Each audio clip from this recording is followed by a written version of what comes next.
Bienvenidos a nuestro podcast, La Biblia en un año, día 26. ¿Por qué Dios permite el sufrimiento? Un niño de 1 año de edad se quebró la espalda al caer por unas escaleras. Pasó su infancia y juventud entrando y saliendo del hospital. Gavin Reed lo entrevistó en la iglesia. El muchacho subrayó lo siguiente: Dios es justo. Gavin lo interrumpió preguntando: ¿cuántos años tienes? 17, respondió. ¿Cuántos años pasaste en el hospital? El muchacho contestó: 13. Gavin preguntó: ¿consideras que es algo justo? La respuesta: Dios tiene toda la eternidad para compensarme. Vivimos en un mundo de gratificación instantánea que casi ha perdido por completo su perspectiva de lo eterno. El Nuevo Testamento está repleto de promesas maravillosas sobre el futuro. Toda la creación será restaurada. Jesús regresará para establecer un cielo nuevo y una tierra nueva. Apocalipsis 21:1. No habrá más llanto, porque no habrá más dolor ni sufrimiento. Nuestros cuerpos frágiles y en descomposición cambiarán por un cuerpo como el de Jesús, gloriosamente resucitado.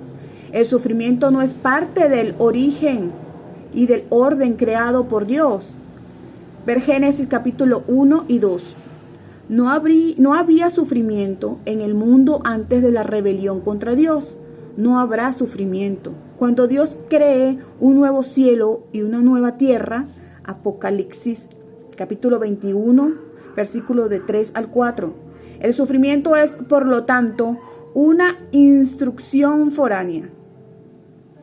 En el mundo de Dios, esto, desde luego, no es una respuesta completa a la pregunta: ¿por qué Dios permite el sufrimiento? Como vimos ayer, no hay una solución simple ni completa, pero cada uno de los pasajes de hoy nos ofrece una perspectiva suplementaria. Amados, hoy estaremos leyendo el libro de los Salmos, capítulo 16, del 1 al 11. Estaremos leyendo en la versión NBB. Sálvame, oh Dios, pues acudo a tu amparo. Yo le dije: tú eres mi Señor, todo lo bueno que tengo viene de ti. Mis verdaderos héroes son la gente santa del país. Ellos son la gente que verdaderamente me agrada. Quienes elijan dioses ajenos se verán llenos de pesar. ¿No ofreceré yo sacrificios a sus dioses? ¿Y ni siquiera pronunciaré su nombre? El Señor es mi herencia, mi copa de bendiciones. Él cuida cuanto es mío. La tierra que Él me ha dado es un lugar bello. ¡Qué magnífica herencia!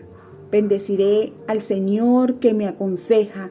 Aún de noche me instruye. Me dice qué debo hacer. Yo sé que el Señor continuamente está conmigo. Jamás tendré por qué tropezar y caer, pues Él está a mi lado. Por eso tengo el corazón lleno de gozo. Mi boca está llena de alabanza. Todo mi ser descansa con tranquilidad, porque no me dejarás entre los muertos. No permitirás que tu amado se pudra en el sepulcro. Me has dejado saborear los gozos de la vida y los exquisitos placeres de tu presencia. Punto 1. Considera el sufrimiento de esta vida en el contexto de la eternidad. El Salmo de hoy es uno de los pocos pasajes del Antiguo Testamento que anticipa la esperanza de una eternidad de la presencia de Dios. David afirma: no dejarás que mi vida termine en el sepulcro. No permitirás que sufra corrupción tu siervo fiel. Me has dado a conocer la senda de la vida. Me llenarás de alegría en tu presencia y de dicha eterna a tu derecha. Versículos del 10 al 11. Se trata de nuestra esperanza futura. Estos versículos muestran que la resurrección de Jesús fue predicha en la Escritura. Ver Hechos capítulo 2 del 25 al 28. Esta vida no es el final.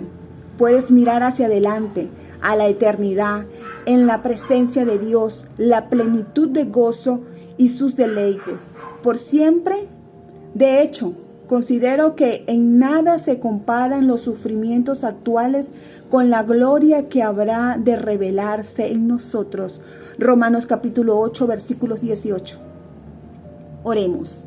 Señor, gracias, porque en Cristo puedo aguardar deseoso el tener un cuerpo resucitado y pasar una eternidad en la presencia de Dios, donde habrá plenitud de gozo y deleites por siempre jamás.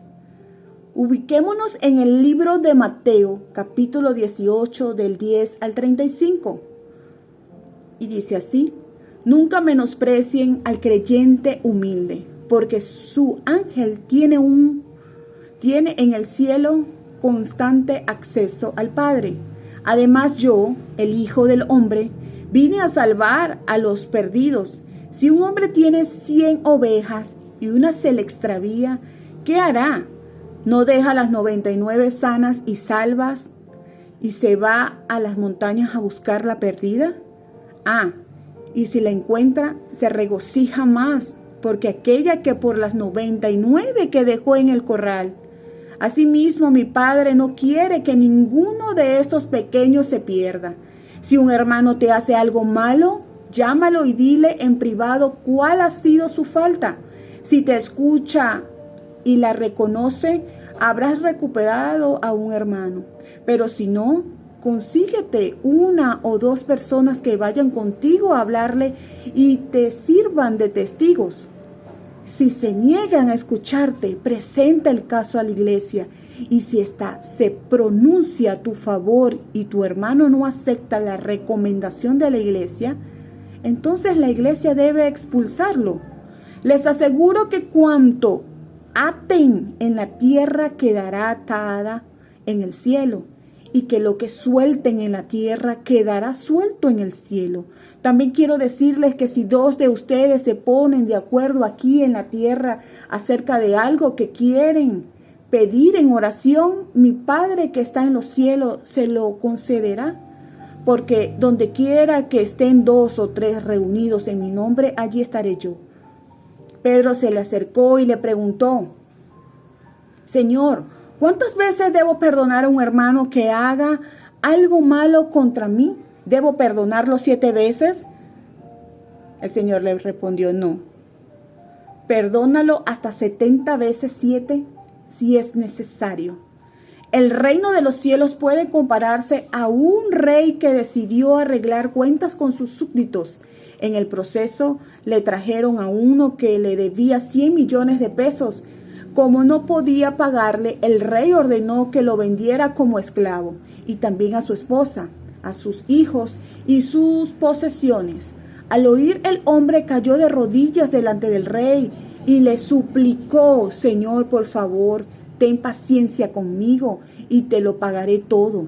El rey, conmovido, lo soltó y le perdonó la deuda. Pero cuando aquel mismo hombre salió de allí, fue a donde estaba alguien que le debía 20,000 pesos. Y agarrándolo por el cuello, exigió pago inmediato. También este hombre cayó de rodillas delante de él y le suplicó: ten paciencia y te lo pagaré todo. Pero su acreedor no quiso conceder ninguna prórroga, y lo hizo arrestar y meter a la cárcel hasta que la deuda quedara completamente saldada. Los amigos del encarcelado, entristecidos, acudieron al rey y le contaron lo sucedido. El rey, sin pérdida de tiempo, mandó llamar al hombre al que había perdonado. Malvado, perverso, le dijo: así que yo te perdoné aquella inmensa deuda por lo que pediste. Y tú no pudiste tener misericordia del otro como yo la tuve de ti. Tan enojado estaba el rey que lo envió a las cámaras de tortura hasta que pagara el último centavo. Así hará mi Padre Celestial al que se niega a perdonar a algún hermano. Punto 2. Comprende la relación entre la libertad humana y el sufrimiento. Dios te ama, El amor no sería amor si fuera algo forzado. Solo puede ser amor si hay una verdadera elección. Dios concedió a los seres humanos la oposición y la libertad de amar o no amar. Gran parte del sufrimiento es ocasionado porque escogemos no amar a Dios o a los demás. Como David lo expresa en el Salmo de hoy, los que aumentan el número de sus ídolos y los siguen con gran devoción. Salmos capítulo 16, 4. No obstante, Jesús repudia expresamente relacionar de modo automático el pecado con el sufrimiento. Se puede ver en Juan capítulo 9 del 1 al 3. También dejó claro que los desastres naturales no son necesariamente una forma de castigo de parte de Dios. Se puede ver también en Lucas capítulo 13 del 1 al 5. Pero cierta dosis de sufrimiento es resultado directo de nuestros pecados o del pecado de los demás. En este pasaje vemos 3 ejemplos. Primer ejemplo, extraviarse. Jesús habla de la oveja que se extravía. En Mateo 18, 12 se puede ver. Cuando nos apartamos de la protección del pastor, nos quedamos desprotegidos, pero Dios nunca dejará de buscarnos, porque no quiere que se pierda ninguno de estos pequeños. Versículo 14. El ejemplo B, el pecado de otros. Jesús dice, si tu hermano peca contra ti, ve a solas con él y hazle ver su falta. Si te hace caso, has ganado a tu hermano. Versículo 15. Gran parte del sufrimiento en el mundo viene como resultado del pecado de otras personas, tanto a nivel global como en el plano comunitario y también en un sentimiento individual. Jesús estableció un camino de reconciliación. Llamó a sus discípulos a ejercer un perdón ilimitado. Dijo que cuando la gente pecara contra nosotros, habríamos de perdonarla. No solo 7 veces, sino 77 veces. Versículo 21 al 22. El perdón no es fácil. La cruz nos recuerda cuán costoso y doloroso es. Perdonar no implica probar lo que otras personas hayan hecho, ni tampoco excusarlo, negarlo o pretender que no te ha causado heridas. Más bien, eres consciente de lo que hizo el otro y aún así eres llamado a perdonar. En tus relaciones personales es recomendable dejar de lado toda malicia, venganza y retribución, mostrando misericordia y gracia hacia la persona que te haya herido. C. Falta de perdón. En ocasiones perdonar puede ser extremadamente duro. Como escribió Lewis, todos piensan que el perdón es un concepto encantador hasta que tiene algo que perdonar.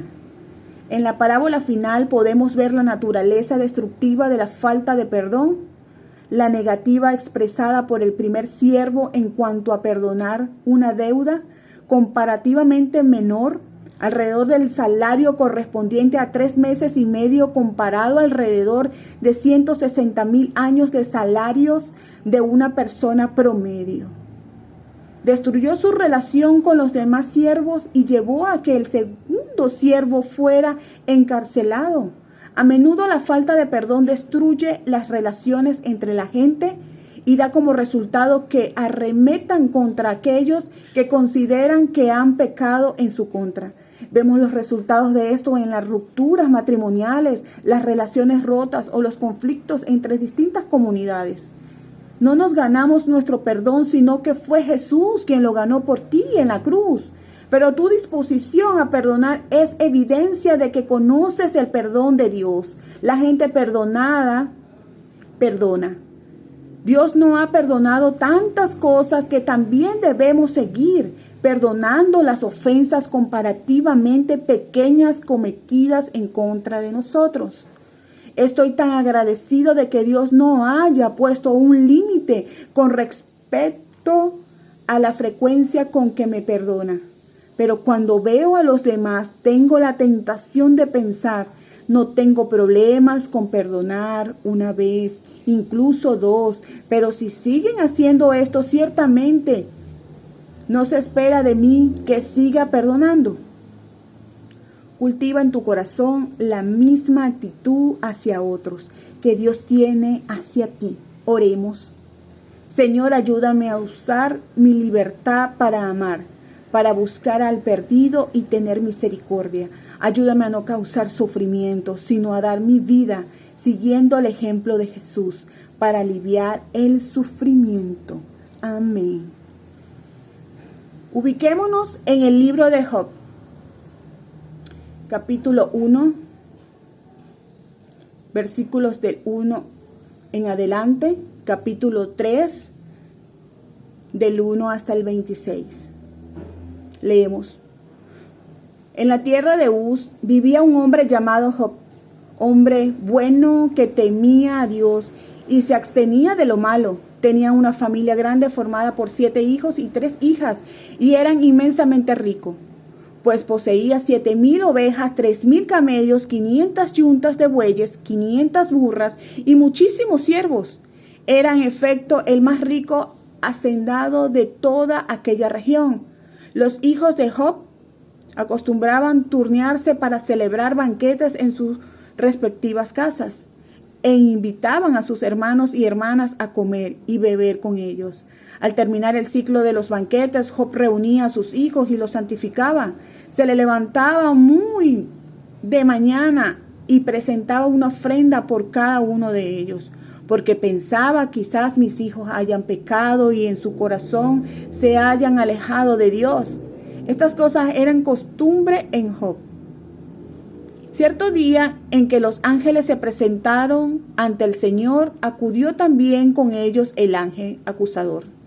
¿De dónde vienes?, le preguntó el Señor al acusador, y éste respondió: de rondar la tierra y recorrerla por todas partes. Entonces Dios preguntó al acusador: ¿te has fijado en mi siervo Job? No hay otro como él en toda la tierra, hombre perfecto y recto, que me teme y se abstiene de todo mal. ¿Y cómo no habría de serlo si lo recompensas también?, dijo burlonamente el acusador. Siempre has librado de todo daño su persona, su hogar y sus bienes. Has hecho prosperar cuanto hace. Mira cómo se ha enriquecido. Razón tiene para adorarte. Pero quítale sus riquezas y ya verás cómo te maldice en tu propia cara. El Señor replicó al ángel acusador: tienes permiso para hacer con sus riquezas lo que quieras, pero no lo perjudiques en su cuerpo. Entonces el ángel acusador se fue, y como era de esperarse, no mucho después, en un banquete de los hijos e hijas de Job tuvieron en casa del hermano mayor, ocurrió la tragedia. Llegó corriendo a casa de Job un mensajero con esta noticia: estaban sus bueyes arando y las burras pastaban junto a ellos, cuando nos asaltaron los sabianos. Se llevaron los animales y mataron a los demás siervos. Solo yo escapé. Aún estaba hablando este mensajero cuando llegó otro con más noticias malas. Del cielo cayó un rayo que calcinó a las ovejas y a todos los criados. Solo yo escapé para contárselo. No había terminado cuando otro mensajero entró corriendo. 3 bandas de caldeos se llevaron sus camellos y mataron a sus siervos. Solo yo escapé para contárselo. Mientras aún estaba hablando llegó otro mensajero y dijo: sus hijos e hijas estaban celebrando un banquete en casa de su hermano mayor, cuando de pronto un fuerte viento del desierto arrasó la casa, desplomó el techo sobre ellos y lo mató a todos. Solo yo escapé para contárselo. Job se levantó y rasgó su manto y se rasuró la cabeza en señal de duelo y se postró en tierra en actitud de adoración. Entonces dijo: desnudo salí del vientre de mi madre y nada tendré. Cuando muera, el Señor me dio cuanto yo tenía. Suyo era y tenía derecho de llevárselo. Bendito sea el nombre del Señor. En todo esto Job no pecó ni maldijo a Dios. Capítulo 2 de Job. Llegaron nuevamente los ángeles a presentarse ante el Señor y con ellos el ángel acusador. ¿De dónde vienes?, le preguntó el Señor al acusador, y éste respondió: de rondar la tierra. Bien, ¿te fijaste en mi siervo Job?, preguntó el Señor. Es el mejor hombre de toda la tierra, hombre que me teme y se abstiene de todo mal. Ha mantenido su fe en mí, no obstante haberme incitado tú a que te dejara perjudicarlo sin causa alguna. ¿Y qué si lo perjudico en carne propia?, respondió el acusador. El hombre dará cualquier cosa por salvar su vida. Dáñalo con una enfermedad y te maldecirá en tu propia cara. Haz con él como quieras, respondió el Señor, pero no le quites la vida. Entonces el ángel acusador salió de la presencia del Señor e hizo brotar en Job dolorosas llagas desde la cabeza hasta los pies. Y Job, sentado en medio de las cenizas, tomó un pedazo de teja para rascarse constantemente. Su esposa le reprochó: ¿persistes en tu vida piadosa viendo todo lo que Dios te ha hecho? Maldícelo y muérete. Pero él respondió: hablas como una necia, pues ¿qué? ¿Hemos de recibir de manos de Dios únicamente lo agradable y nunca lo desagradable? En todo esto Job no pecó ni de palabra. Había 3 amigos de Job que, al enterarse de la gran tragedia que le había sobrevenido, se pusieron de acuerdo para ir a consolarlo y animarlo. Se llamaban Elifaz de Temán, Bildad de Suat y Sofar de Namat. Job estaba tan cambiado que casi no lo reconocieron. Sus amigos rompieron a llorar, rasgaron su ropa, lanzaron polvo al aire y se echaron tierra en la cabeza en señal de dolor. Luego se sentaron silenciosos en el suelo junto a Job durante 7 días y 7 noches. Y ninguno dijo nada. Comprendía que su aflicción era tal que no había lugar para las palabras. El capítulo 3 de Job. Al fin habló Job y maldijo el día de su nacimiento. Maldito sea el día en que nací, dijo, y la noche en que fui concebido. Que ese día se vuelva oscuridad, que Dios en lo alto no lo tome en cuenta, que no brille en él ninguna luz, que las tinieblas se adueñen de él, que una nube negra lo cubra con su sombra, que sea borrado del calendario y jamás vuelva a contarse entre los días del mes de ese año, que aquella noche sea helada y sin alegría, que la maldigan los que profieren maldiciones, que se esfumen las estrellas de esa noche, que suspire por la luz y no la vea jamás, que nunca vea la luz matutina. Maldita sea por no haber cerrado el vientre de mi madre, por dejarme nacer para llegar a ver toda esta aflicción. ¿Por qué no morí al nacer? ¿Por qué la partera me dejó vivir? ¿Por qué me amamantaron con pechos? Si hubiera muerto al nacer, ahora estaría yo tranquilo, dormido y en reposo, junto con dignatarios y reyes con toda su pompa, con opulentos príncipes cuyos castillos están llenos de ricos tesoros. Ojalá hubiera sido un aborto no haber respirado ni visto la luz jamás, porque en la muerte dejan los malvados de hostigar y los cansados hallan reposo. Allá hasta los cautivos tienen alivio sin un brutal carcelero que los maltrate. Ricos y pobres por igual están allí. Y el esclavo se ve al fin libre de su amo. Ahí, ¿por qué dar luz y vida a quienes yacen en aflicción y amargura, que suspiran por la muerte y no llega, que buscan la muerte como otros buscan aliento, dinero? Qué bendito alivio reciben al fin al morir. ¿Por qué dejar que nazca un hombre si Dios lo ha de encerrar en una vida de incertidumbre y frustración? Los suspiros no me dejan comer, mis gemidos se derraman como agua. Lo que siempre temí me ha sobrevenido. No encuentro paz ni sosiego, no hallo reposo, sino solo agitación. Punto 3. Respondió siempre ante el sufrimiento con compasión. El libro de Job consiste principalmente en el sufrimiento. Gira en torno a la pregunta ¿cómo deberíamos reaccionar ante el sufrimiento? Quizás también podamos entrever en el libro de Job un indicio del origen del sufrimiento. Cuando los ángeles se congregaron ante Dios, se presentó también Satanás. Capítulo 1, versículo 6. Venía de rondar la tierra y de recorrerla de un extremo a otro.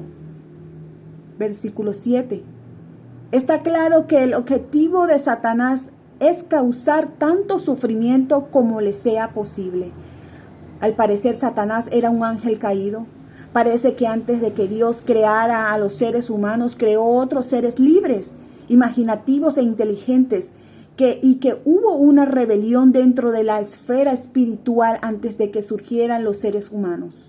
Gran parte del sufrimiento puede explicarse como el resultado del hecho de que vivimos en un mundo caído, un mundo donde toda la creación ha sido afectada, no solo por el pecado de los seres humanos, sino también por el pecado de Satanás. La serpiente existía antes de que Adán y Eva pecaran. Como resultado del pecado de Adán y Eva, cardos y espinas entraron al mundo. Génesis capítulo 3, versículo 18. Aún desde aquella época la creación fue sometida a la frustración. En Romanos capítulo 8, versículo 20. Los desastres naturales son uno de los resultados de este desorden en la creación. Se permitió que Satanás incitara varias tragedias importantes en la vida de un hombre que era sin tacha y recto, que temía a Dios y rehuía del mal. Job capítulo 1, versículo 1. Job sufrió pérdidas en las áreas del dinero, las posesiones materiales, versículos del 13 al 17, la vida familiar, versículos del 18 al 19, la salud personal, capítulo 2, versículo del 1 al 10, e incluso en el apoyo de sus amigos. Cuando afrontamos un sufrimiento inexplicable, puede resultar fácil que culpemos a Dios. Aunque Job no sabía por qué sufría, reaccionó con adoración y confianza continuas en Dios durante sus sufrimientos, así como había tenido en su época de bonanza. Capítulo 1, 21, capítulo 2, 10. El escritor nos cuenta admirablemente, a pesar de todo esto, Job no pecó ni de palabra. Versículos 10, parte B. Job permaneció fiel aún en las circunstancias más difíciles. Inicialmente los amigos de Job respondieron de forma correcta. Ninguna de ellas se atrevía a decirle nada, pues veía cuán grande era su sufrimiento. Versículo 13. Frente a un gran sufrimiento, los intentos de racionalizar pueden ser contraproducentes. Por lo general, lo más positivo que uno puede hacer es rodear con el brazo a la persona y llorar con los que lloran. Lo podemos ver en Romanos 12, capítulo 12, versículo 15. Accediendo a su padecimiento y participando tanto como fuera posible. El pasaje de hoy no es el fin de la historia de Job. Al final Dios restauró su fortuna y le dio el doble de lo que había tenido antes. Ahora sabemos que por medio de Jesús Dios tiene toda la eternidad para compensar todos tus sufrimientos en esta vida. Oremos. Señor, al ser testigo del sufrimiento, ayúdame a mostrar compasión y poder llorar con quien llora. Amén. La pastora Pipa añade en el Salmo capítulo 16, 7, aún de noche me reprende mi conciencia. En medio de la noche me viene a la mente un montón de cosas, a menudo preocupaciones al llevarlas a la oración. Dios puede hablarme, instruirme y entonces todo mi ser se llena de confianza. Versículo 9.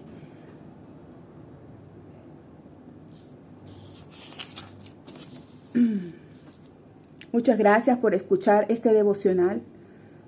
Recuerden que este devocional fue escrito por el pastor y la pastora Nikki y Pipa Gumbel. Gracias por escucharnos. Aquí su anfitriona, Ingrid Flores. Muchas gracias.